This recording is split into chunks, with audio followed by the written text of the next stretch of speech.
नमस्कार, मैं प्रिया राज। आप देख रहे हैं स्वराज पोस्ट। आज सीएम हाउस पर लगातार जदयू की अहम बैठक हुई। इस बैठक में जदयू के तमाम नेता संजय झा, वही विजय कुमार चौधरी, उमेश कुशवाहा यानी कि तमाम जदयू के नेता मौजूद रहे, लेकिन बैठक समाप्त हो गई है।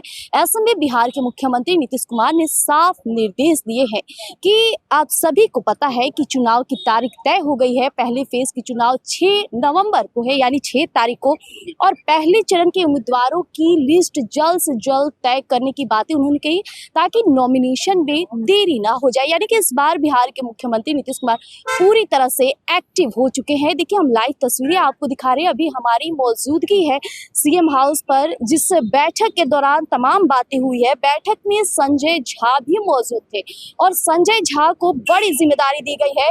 उम्मीदवारों की लिस्ट पूरी तरह से तैयार करने की उन्हें जिम्मेदारी दी गई है। साथ ही साथ बिहार के मुख्यमंत्री नीतीश कुमार इस बार अहम भूमिका निभाने जा रहे हैं। यानी कि जिस मुख्यमंत्री को लोग अचेत मुख्यमंत्री कह रहे हैं, वो अपनी सक्रियता और एक्टिवनेस इस कदर बढ़ा दिए हैं कि उन्होंने हर एक उम्मीदवारों की मॉनिटरिंग तक करने की बात कही है। यानी कि प्रत्येक क्षेत्र में जितने भी उम्मीदवार हैं इस बार बिहार विधानसभा चुनाव में कदम उतारने वाले हैं, उनकी तैयारी धरातल पर किस तरह से चल रही है, उसकी मॉनिटरिंग बिहार के मुख्यमंत्री नीतीश कुमार भी करेंगे और साथ ही साथ विजय कुमार चौधरी भी करेंगे।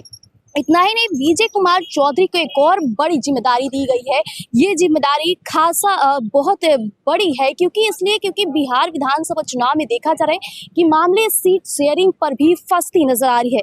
ऐसे में विजय कुमार चौधरी को सीट शेयरिंग पर जितना जल्दी हो सके समन्वय बनाकर बीजेपी के कद्दावर नेताओं के साथ बातचीत कर तैयार करनी है, क्योंकि जितना देरी होगी उतनी ही मामला पेचीदा होगा। और हालांकि चिराग पासवान भी लगातार कई सीटों की मांग कर रहे हैं।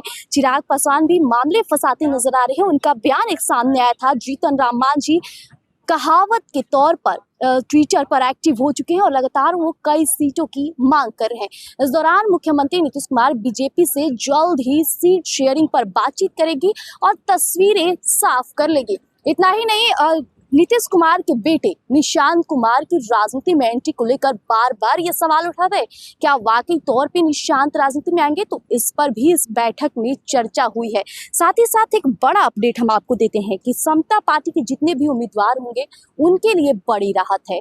यानी कि उन्हीं उम्मीदवारों को आगे किया जाएगा। इस बार बिहार विधानसभा चुनाव में जो अलग उम्मीदवार आ रहे हैं, अलग पार्टी से रिलेट कर रहे हैं, उन्हें जिम्मेदारी उतनी महत्व और प्राथमिकता के साथ नहीं दी जाएगी, लेकिन समता जो जितने भी उम्मीदवार होंगे उन्हें बड़ी जिम्मेदारी दी जाएगी। विधानसभा में उनके कदम काफी मायने जाएंगे।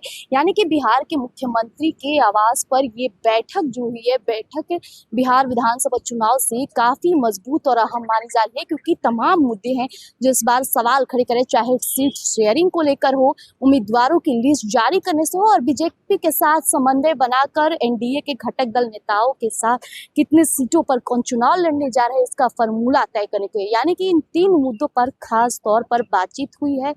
तो फिलहाल के इतना ही। ऐसे अपडेट के लिए हमारे साथ बने रहिएगा स्वराज पोस्ट पर, और साथ ही साथ देखना ये भी होगा कि जो बीजेपी के साथ समन्वय बनाकर सीट शेयरिंग को लेकर बातचीत किए हैं बिहार के मुख्यमंत्री, उस पर क्या कुछ निकल कर सामने आता है और कब फॉर्मूला जल्द से जल्द धरातल पर नजर आता है। तब तक के लिए बने रहिएगा।